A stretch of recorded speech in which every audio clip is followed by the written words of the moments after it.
নীতিমালা করেছে। নীতিমালার নাম হলো ঢাকা শহরের হকার ব্যবস্থাপনা নীতিমালা 2026।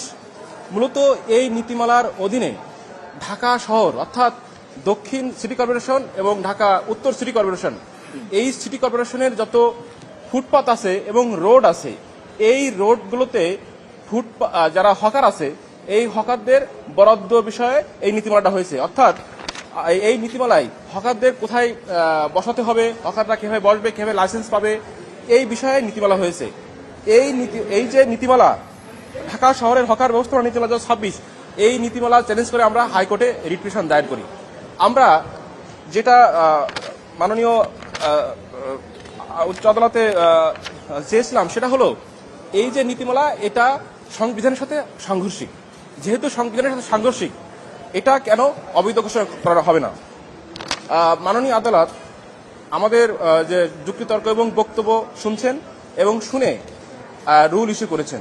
আমাদের রুলের টার্মসটা যদি বলি যে ইমপিউন পলিসি ঢাকা শহরের হকার ব্যবস্থাপনা নীতিমালা 2026 so far as relates to allocating the roads and footpaths among the hawkers in Dhaka City Corporation and Dhaka North City Corporation, violating the fundamental rights granted under Article 21 and 36 of the Constitution। অর্থাৎ সংবিধানের যে আমাদের freedom of movement দিছে, এই যে freedom of movement লঙ্ঘন করে ঢাকা শহরে যে ফুটপাত এবং রোডে হকারদের রাস্তা বরাদ্দ করা হয়েছে, এটাকে আমরা চ্যালেঞ্জ করছি এবং কোর্ট সন্তুষ্ট হয়ে, আমাদের বক্তব্য সন্তুষ্ট হয়ে, আমাদের যে প্রেয়ারে সন্তুষ্ট হয়ে রুল ইস্যু করেছেন।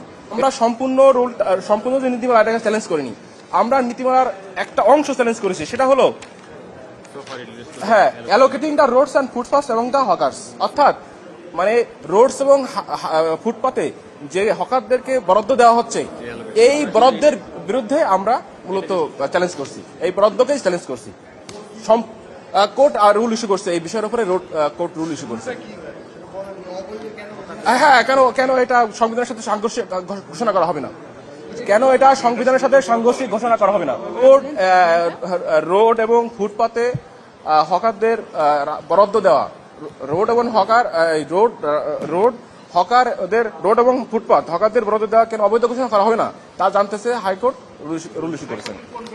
এটা মাননীয় 30 নম্বর কোর্ট, মাননীয় বিচারপতি জাস্টিস বিশ্বদেব চক্রবর্তী।